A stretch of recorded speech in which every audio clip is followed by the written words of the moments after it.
물론 여긴 국민 라디오.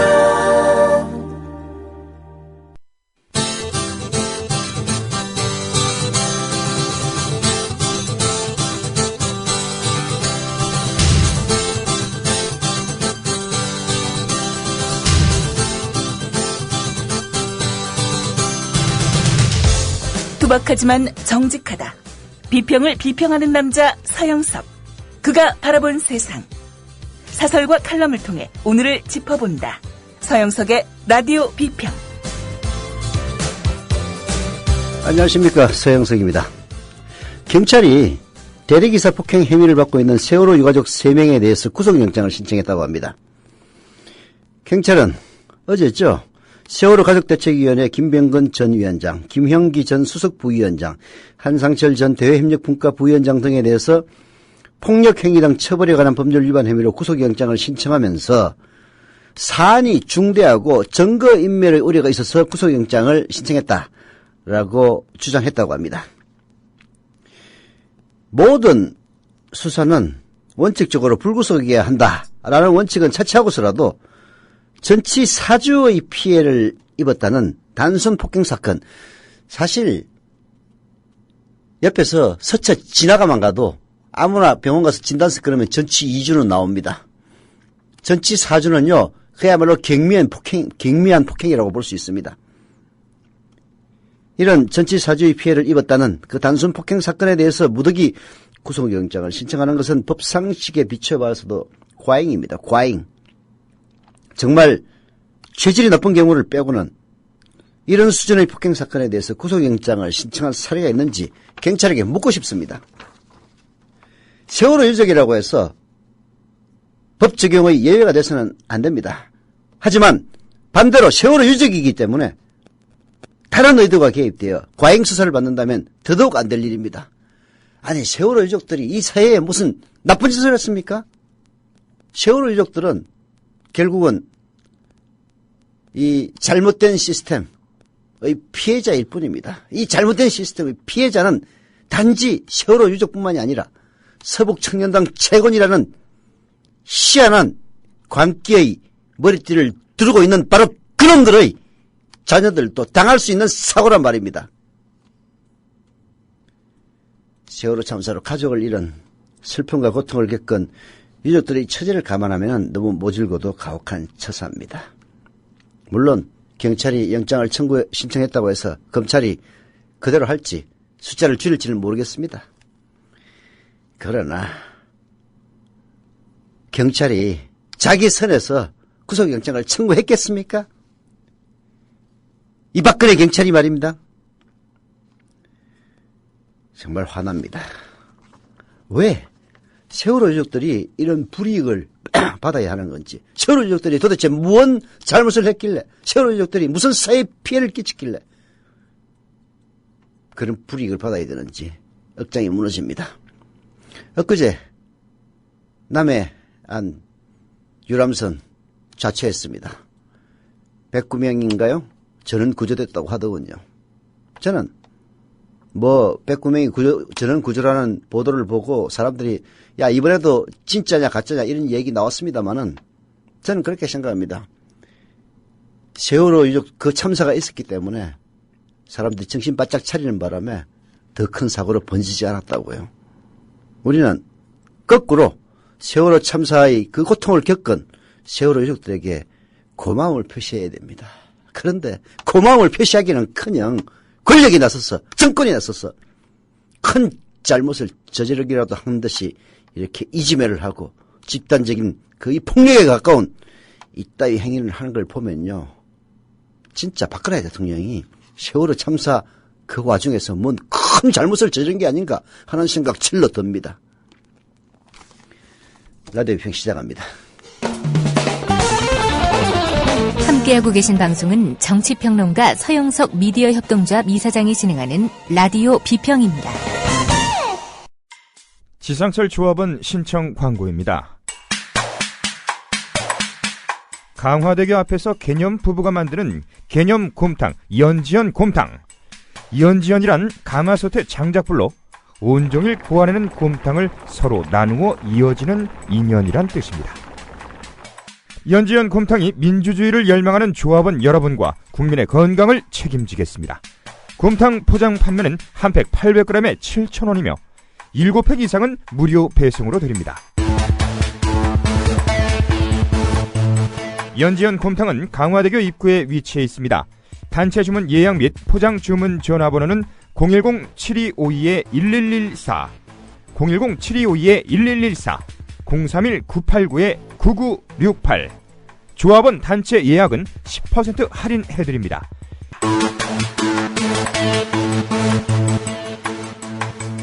포장 판매 금액의 10%는 국민TV 후원금으로 쓰입니다. 네. 애청자분에게 드리는 선물입니다.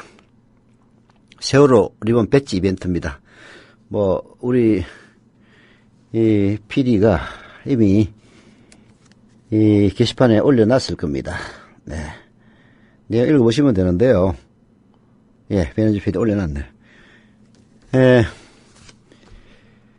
사진 보면은 아주 이쁩니다. 1인당이 아니지. 하여튼 한 신청당 2개씩 드립니다. 그래서 하루에 2개씩, 화수목금 4번의 기회를 드립니다. 이 좀 글을 잘못 썼는데요. 매일 2명에게 드리는 게 아니고 1명에게 2개를 드립니다. 딱 1명만 되는 겁니다. 그렇게 알아주시기 바랍니다. 생방송 게시판에 댓글로 신청해 주시면 라디오 비평 마무리할 시간에 당첨자를 발표합니다. 당첨되신 분들은 국민TV 팩스로 주소 및 연락처를 꼭 보내주셔야만 됩니다. 그렇지 않으면 다음 날로 2월 내에 갑니다. 나중에 나 당첨됐는데 왜 나 안 보내줘? 이런 얘기 하지 말아주시기 바랍니다. 예. 1명에게 2개 보내드립니다. 왜 2개를 보내드리느냐? 1명이 받아서 부부일 경우에는 자기 부인, 싱글일 경우에는 애인에게, 혹은 마누라한테는 안 주더라도 딸에게는 주고 싶다는 아빠, 아들에게 꼭 주고 싶다는 엄마. 그래서 2개가 필요하더라고요. 아주 이쁩니다. 세월호. 오프닝에서도 제가 말씀드렸습니다만은 세월호 특별법 이제 마침표를 찍어야 될 때가 왔습니다. 오늘쯤 타결될지도 모른다는 그런 이야기가 있는데요. 한겨레신문의 사설을 들어봅시다. 세월호 특별법 이제 정말 마침표를 찍어야 될 때입니다. 여야 원내대표와 세월호 유족 대표가 29일 오후 국회에서 3자 회동을 열어 세월호 특별법 제정 방안 등을 놓고 의견을 나눴으나 최종 타결에는 이르지 못했다. 하지만 협상이 완전 파국으로 끝난 것은 아니다. 여야 원내 지도부와 유족 대책위는 이날 논의 내용을 토대로 각자 의견을 수렴한 뒤 30일 다시 만나 협상을 이어가기로 했다고 한다. 아마도 오늘 타결 가능성 운운하는 이야기가 나오는 것으로 볼 때 어제 그 회동에서 3자 회동이 있죠. 새정치민주연합 쪽은 지금까지와는 다른 새로운 방안을 제시한 것으로 알려지고 있습니다. 새 협상안의 내용이 무엇인지는 정확히 알려지지 않고 있습니다만은 여러 정황상 유족 쪽에서 진상조사위원회 수사권과 조사권을 주는 방안은 포기했다는 추론이 가능합니다. 진짜 수사권 기소권 절대 불가라는 박근혜 대통령의 고집, 대통령 잘못 뽑으면 이런 겁니다. 대통령이 나 못하겠어. 나 못해. 절대 안 돼라고 하면 방법이 없어요. 방법이 없습니다. 그 대통령을 그야말로 민중혁명이 일어나서 끌어내리지 않는 이상은 방법이 없는 겁니다. 그래서 방법이 없으니 수사권 기소권은 결국은 포기할 수밖에 없다는 그런 판단을 했을 법합니다. 유족 쪽이 양보를 했다면 이제 여당이 화답할 차례입니다. 세월호 참사 이후 여야와 유족들이 함께 머리를 맞댄 것이 이번이 처음이라는 것부터가 정치권이 얼마나 문제 해결을 방치해왔는지 잘 보여준다. 애초부터 이런 형식의 논의 구조를 가동했다면 훨씬 쉽게 문제가 풀릴 수 있었다. 세월호 특별법 제정은 결코 유족들만의 희망사항도 아니고 야당이 전적으로 책임질 몫도 아니다.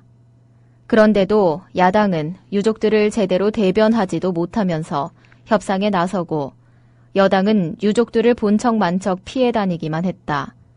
이런 왜곡된 논의 구조가 더욱 문제를 꼬이게 해서 오늘에 이른 것이다. 예. 어제 그 모습들 TV나 혹은 뉴스케이를 통해서 보신 분들 야 그리고 세월호 유족들 이 3자 회동 보시면서 아마 감회가 깊은 분들도 있었을 겁니다. 왜 감회가 깊냐? 세월호 유족을 협상의 한 당사자로 여당은 절대 인정하지 않았습니다. 그래서 계속 피해 다녔습니다. 세월호 유족들 이렇게 얘기합니다. 우리도 새누리당하고 얘기하고 싶어. 그런데 세월호 새누리당 우리를 만나주지를 않아. 그래서 할 수 없이 야당하고 얘기하는 거야 라고 얘기합니다.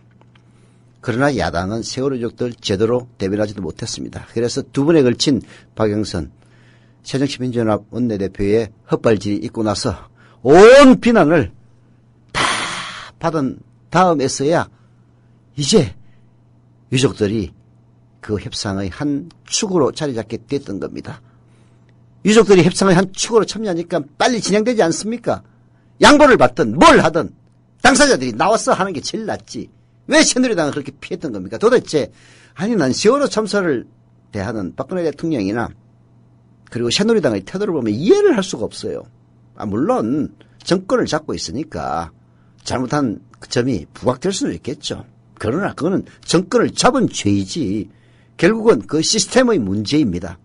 그 시스템의 문제 가령 문재인이 집권했다 손치더라도 마찬가지였을 겁니다. 그래서 집권이라는 것은 5년마다 돌아가면 할 수도 있고 혹은 10년 할 수도 있고 15년 하고 그러나 언젠가 정권 손을 놔야 됩니다. 그렇다면 이 문제를 해결할 수 있는 그런 방안을 모색한다는 것이 이 정권에 부담이 될 수가 없는 일입니다. 그렇지 않습니까? 어떤 분들은 이렇게 얘기를 해요. 박근혜 대통령이 그 7시간에 대해서 별건 아닌데 좀 쪽팔리는 일이긴 한데 이런저런 일을 했다 미안하다라고 솔직히 사과를 하고 그리고 그런 적폐를 해소하기 위해서 진정성 있는 그런 여러 조치를 취했더라면 박근혜 대통령 오히려 칭송을 받았을 거라고 누구나 다 이 얘기를 합니다. 저는 물론 박근혜 대통령이 칭송받는 거 별로 유쾌하진 않습니다만은 그렇게 해가지고 만약 칭송을 받는다면 절대 욕하지 않았을 겁니다. 그런데 그럼에도 불구하고 계속 숨기려 하고 수사권 기소권은 절대 안 된다고 하고 이런 새누리당이나 박근혜 대통령의 태도를 보면은 진짜 음모론의 일각에서 나오는 음모론처럼 뭔가 박근혜 대통령이 세월호 참사의 진상규명 과정에서 뭔가 숨겨야 될 어마어마한 일이 있는 게 아닌가 하는 그런 의심 자꾸만 드는 겁니다. 그런 의심을 키우는 게 바로 박근혜 대통령과 새누리당이라는 사실을 그 당사자들은 깨달아야 합니다. 사실 정치권이든 유족이든 이제는 세월호 특별법에 뭔가 결론을 내려야 하는 상황에 처해 있다. 특별법 문제를 둘러싼 불필요한 갈등과 에너지 소모는 우리 사회가 더는 감당하기 힘든 한계 상황에 이르렀다. 어렵게 마련된 3자 회동 기회마저 무산시키고 넘어간다면 대한민국 전체가 구제불능임을 스스로 증명해 보이는 것이나 마찬가지다. 여야와 유가족 모두 역지사지의 자세로 막판 협상에 나서서 국민의 기대를 헛되이 되지 않게 하기를 바란다. 특히 새누리당은 집권 여당의 책임이 무엇인지 다시 한번 되새겨봐야만 합니다. 사회적 갈등을 최소화하고 조정하는 이런 정치권, 그중에서도 여당의 가장 막중한 책무입니다. 그러라고 정권 맡겨놓은 겁니다. 그런데도 새누리당은 오히려 갈등을 키우고 정치적 염증을 불러일으키는 식으로 이번 사건에 대처해왔습니다. 만약에 선거가 또 있다면 새누리당 정말 심판받았을 겁니다. 더 이상 그런 무책임하고 졸렬한 태도를 보이지 않길 바랍니다. 9월의 마지막 날이 가기 전에 세월호 특별법 문제가 깨끗이 매듭 지어지기를 진심으로 기원합니다. 똑똑한 의료 소비자 되기 캠페인 윤훈기 치과의사입니다. 병원이 민간 자본을 도입해 영리 극대화를 추구하면 과잉 진료가 현재보다 반드시 더 심해집니다. 그렇지 않아도 과잉 진료는 현재 심각하게 사회 문제들을 유발하고 있습니다. 과잉 진료란 병원 이익을 위해 하지 않아도 될 검사와 치료를 환자에게 강제하는 비윤리적 행위입니다. 허위 과대 광고를 하는 병원들은 반드시 과잉 진료를 합니다. 과잉 진료는 평생 후유증에 시달리게 함으로써 존엄한 한 인간의 영혼과 육체를 서서히 파괴하고 소중한 가정경제를 파탄시켜서 결국 사회계층 간 증오심을 부추기는 진짜 사대악입니다. 과잉진료를 통해서 병원들은 더 부자가 되지만 환자들은 더 아파야 하고 양질의 삶을 빼앗겨야 합니다. 돈이 모자라 치료를 못 받는 비극도 생깁니다. 이것이 헌법에 보장된 인권입니까? 다 함께 힘을 모아 의료 영리화 반드시 막아냅시다. 지금까지 윤훈기 치과의사였습니다. 똑똑한 의료 소비자 되기 캠페인이었습니다.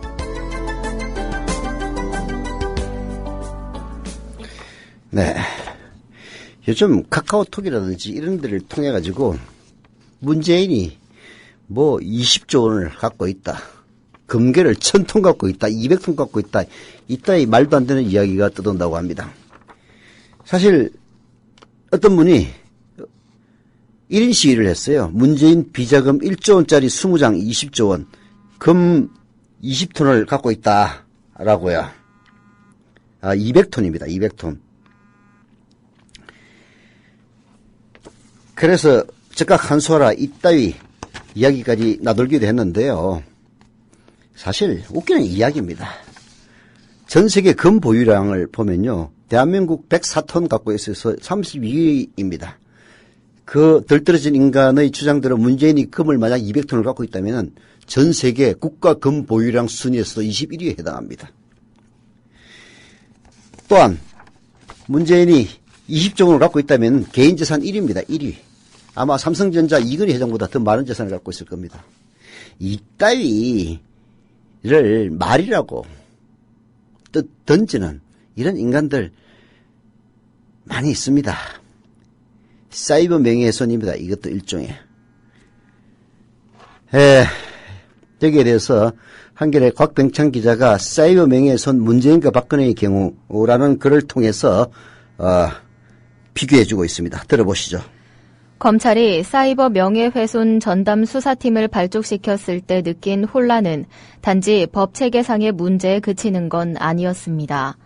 검찰이 나의 명예 감정을 대신 느껴주고 대신 정리하고 대신 복수하겠다고 어쩌다 나와 이 나라 국민은 제 명예가 훼손되는지 여부를 느끼지도 판단하지도 못하는 그런 바보가 되었나. 언제부터 대통령은 나의 감각과 이성의 뇌수가 되고 수사기관은 나의 신경다발이 되었나. 친구가 내민 선의의 손길도 상황에 따라 좋을 수도 역겨울 수도 있는 게 나의 감정입니다.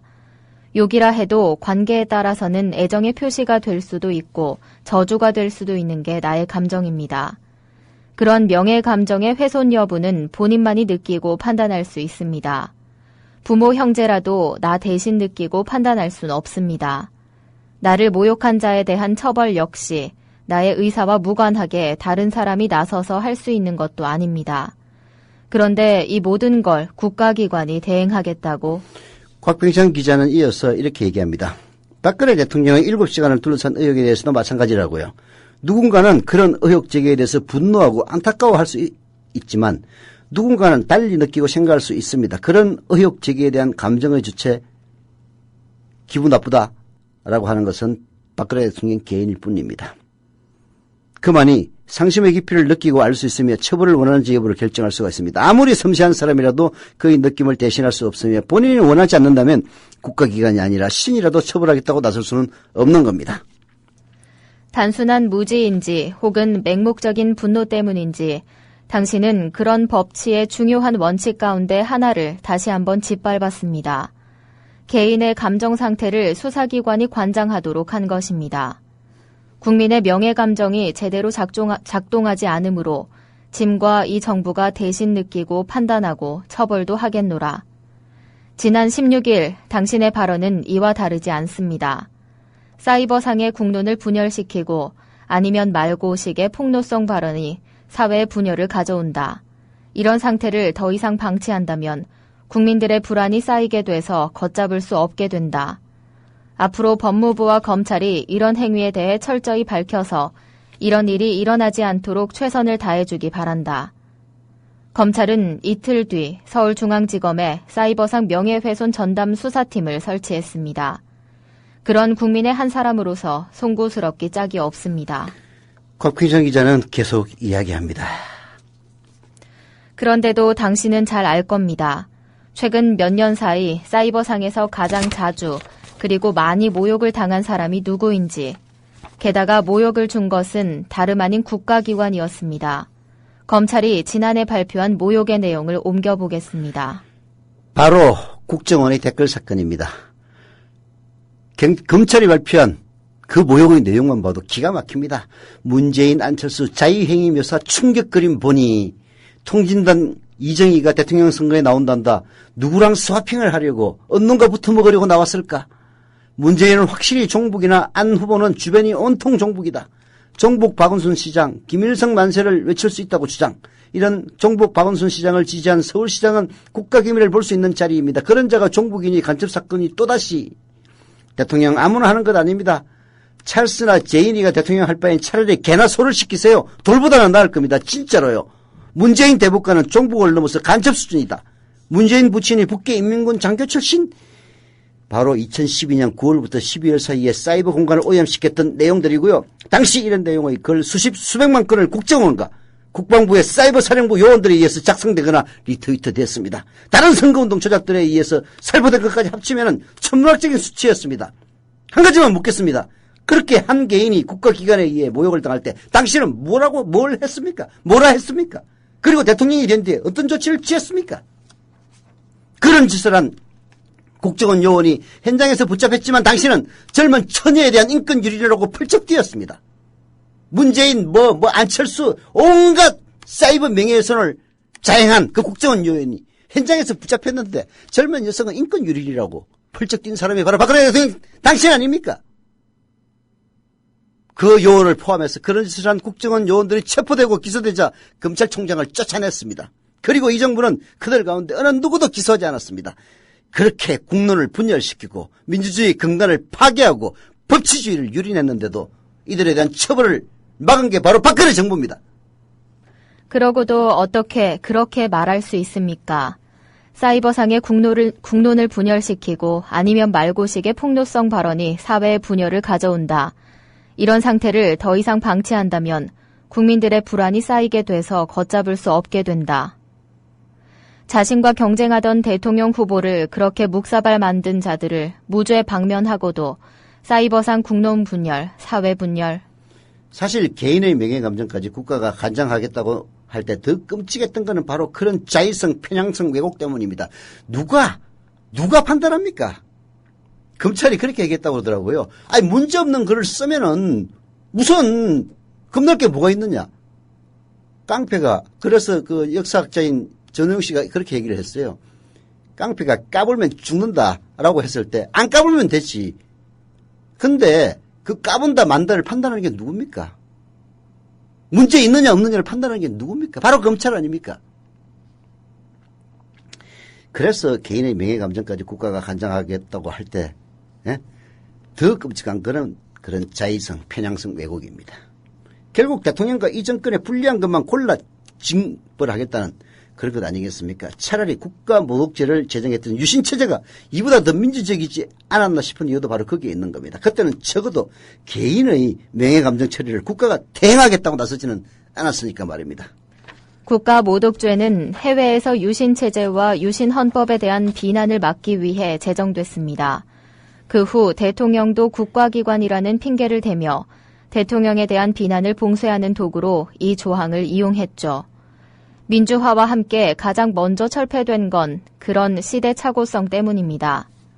하지만 그때도 지금처럼 개인의 감정까지 국가가 멋대로 관장하겠다고 나서지는 않았습니다. 차라리 모독죄를 부활하거나 할 일이지. 지극히 사적인 명예훼손죄를 국가 통제에 이용하려 하고 있으니 그저 한숨만 나올 뿐입니다. 그 배경 역시 대통령의 7시간 논란을 포함해서 대통령에 대한 비판 혹은 비난 때문이었을 겁니다. 지난 7일 윤두현 청와대 홍보수석은 문제의 성격의 보도에 대해 이렇게 얘기했습니다. 소송은 제3자 즉 자유청년연합의 고발로 이미 시작됐지만 소송 주체에 따라 법적 의미가 많이 달라진다. 우리는 엄정하게 끝까지 민형사상 책임을 묻겠다라고 얘기를 했습니다. 나흘 뒤 민경욱 대변인은 이렇게 말을 바꿉니다. 제3자가 고발한 내용에 대해서 추이를 예의주시하고 있다. 직접 대응을 안 할 수도 있다는 뜻이냐는 기자의 질문에 쉽게 답하기 어려운 부분이라고 얘기합니다. 청와대는 직접 책임을 묻는 건 포기한 것 같습니다. 왜 그랬을 것 같습니까? 당사자인 대통령이나 청와대가 고소했을 경우 보도 내용이 거짓인지 여부를 다투어야 합니다. 지금처럼 갱내에 있었다는 말 한마디가 아니라 그 시간 어디서 무엇을 했는지 추궁당해야 합니다. 사실 대통령의 일거수일투족은 사후 모두 공개되는 게 원칙입니다. 특히 당시는 대통령과 국민을 일체화했으므로 더욱더 철저하게 공개해야 할 겁니다. 그래서 제3자의 고발에 의존을 하고 있는데 그건 윤수석이 스스로 마각을 노출했던 것처럼 법적 의미가 다릅니다. 즉 의미가 없는 겁니다. 결국 처벌하려면은 당사자의 의견을 물어야 하기 때문입니다. 지금 제기되거나 혹은 앞으로 제기될 대통령에 대한 의혹이나 비판도 마찬가지입니다. 일일이 고소할 수도 없고 그렇다고 이상한 단체들을 동원해 고발하도록 할 수도 없고 그러니 검찰이 알아서 봉쇄하거나 그 서슬에 국민들이 입을 다물거나 하라는 것일 겁니다. 그래서 그렇게 공갈을 쳤던 겁니다. 국가에 대한 모독이라고 말입니다. 지난 19일 문재인 의원은 익명의 네티즌 7명을 고소했습니다. 이들은 문 의원이 박원출 전 한국조폐공사 사장과 함께 20조 원에 이르는 자금을 세탁하려고 했다는 내용의 글을 퍼뜨렸기 때문입니다. 열린우리당 영입을 위해 김혁규 전 경남도지사의 공무원 성적 조작 의혹을 덮어줬다는 유언비어를 퍼뜨린 이도 역시 고소했습니다. 문 의원이 청와대 비서실장 재직 시 세모그룹의 부채 1,800억 원을 탕감해줘 유병헌의 재기를 도와 세월호 사건에 책임이 있다는 내용의 글을 올린 하태경 새누리당 의원도 고소했습니다. 정치인으로서 감내할 한계를 벗어났다고 생각한 겁니다. 대한민국의 법은 말입니다. 자신의 명예는 자신이 지키도록 하고 있습니다. 그래서 문재인은 자기 명예를 지키기 위해서 스스로 고소했던 겁니다. 박근혜 대통령도 스스로 고소하십시오. 검찰에게 내 욕한 놈 다 잡았어. 족쳐라고 얘기하지 말고 말입니다. 당신이 무슨 옛날 절제 군주 시대의 왕입니까? 여왕입니까? 자신의 명예는 자신이 지키도록 하고 있습니다. 이것을 위해 규정된 것이 형법상 명예훼손죄입니다.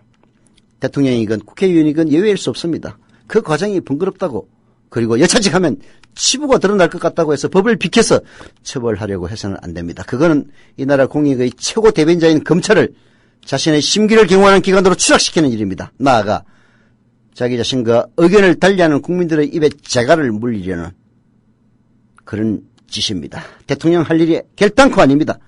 여러 면에서 대한민국의 품격이 땅에 떨어지고 인간적 삶의 조건들이 무너지고 있지만 국가 모독죄 이전의 야만 상태로까지 이 나라를 퇴행시키지는 말기를 바란다고 곽병찬 기자가 호소하고 있습니다. 여러분들은 곽병찬 기자의 이 글을 통해서 왜 박근혜 대통령이 검찰을 동원해서 자기 자신에 대한 명예훼손의 성격의 일들을 자기가 직접 처리하지 않고 검찰을 통해서 하려고 하는 것인지 그 쏙셈을 간파할 수 있다면 곽병찬 기자의 이 글은 그 임무를 다한 겁니다.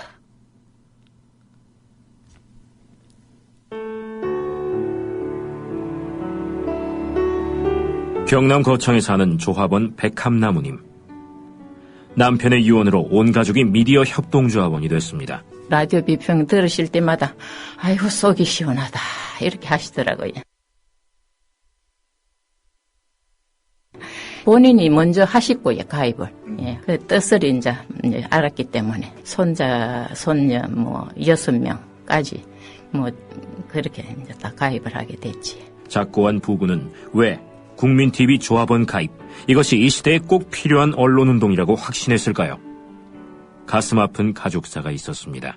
저는 민족일보 조용수 그분 그때부터 관심을 많이 가지시고 저 동아투이 그때 남편이 저 광고도 내고 또 한겨레 주주도 되시고 저희 시어른 되시는 분이 보도연맹에 억울한 죽음을 당하셨습니다.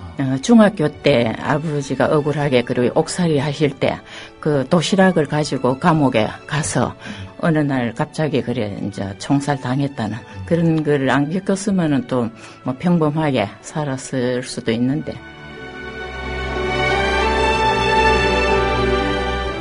여러분도 공정언론 건설에 함께하지 않으시겠습니까? 국민.tv 미디어 협동조합 홈페이지에 들어오셔서 조합원으로 가입해주세요. 전화 서울 3144-7737, 3144-0933으로도 하실 수 있습니다. 세월호 리본 배지 이벤트 오늘 당첨자는 제일 먼저 올려주신 폴코님입니다. 국민TV 팩스 02-6937-1648 02-6937-1648로 주소와 연락처를 오늘 오후 5시 이전에 꼭 보내주셔야 됩니다. 오늘 오후 5시까지 오지 않으면 소멸되고요. 내일 다시 이어집니다. 폴코님 부탁을 드리겠습니다. 게시판에 솔리테어님이 1구자 정지하셨다고 써주셨네요. 감사드립니다. 여러분들 많이 신청해 주셨는데요. 예, 오늘 실패하신 분들은 내일 아마 정시에 변현주 PD의 글이 올라올 겁니다. 여러분 거기에 제일 먼저 댓글을 다시면 됩니다. 예, 간단해요. 어렵지 않습니다. 블레이드문님은 자랑질로 글 올리는 게 아니라 이 방송을 듣는 비조합원 분들에게도 후원 기자라는 것이 있음을 널리 알리기 위해서 내일 국군의 날 기념으로 이따 저녁 때까지 후원 계좌에 아주 조금 넣어두겠습니다. 라고 블레이드문님이 써주셨습니다. 맞습니다. 조합원으로 가입을 하려면은 일자당 최소 5만원 일단 출자를 하셔야 되고요. 그리고 매달 월 조합비로 11,000원씩 내셔야 합니다. 조합 정관에 조합비는 조합원의 의무입니다. 그래서 조합비 안 내시는 분들은 사실 출자금 까먹는 거나 다름없습니다. 저희들이 뭐 그렇게 하는 건 아닙니다만은 가급적이면은 올해는 출자금을 내신 조합원들에게도 월 조합비를 내도록 유도를 하고 있습니다만은 예, 결국에는 조합비를 내는 조합원만이 실제로 법상 조합원이 될 수 있다. 이런 점을 말씀드리고요. 그게 부담스럽고 혹시라도 미디어 협동조합 조합원이 되는 것이 좀 찝찝하다. 이 정권 못하는 짓이 없는 정권이다 보니까 뭔가 좀 불안하다 싶으신 분들은 후원 계좌 홈페이지에 나와 있습니다. 네, 후원을 하시면 됩니다. 감사합니다. 막걸리 영감님은 박근혜를 지지하는 국민 여러분 기뻐하십시오. 결국 박근혜의 오기와 독선이 세월호 유가족들을 이겼습니다. 박근혜가 승리했습니다. 이제 박근혜의 털끝 하나도 건드리지 못하는 특별법이 만들어질 것입니다. 라고 비꼬아 주셨는데요. 예. 이 비꼬음이 박근혜 대통령을 지지하는 분들의 기분을 나쁘게 하는 글이 아니라 좀 뭔가 가슴을 찌르는 아픈 글이 되기를 바랍니다.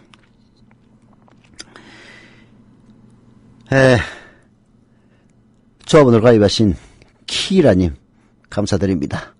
지난 시간에 조합원에 가입하시고 출자금까지 납부하신 경남 양산시 물금업의 복부비만님 닉네임이 좋네요. 복부비만.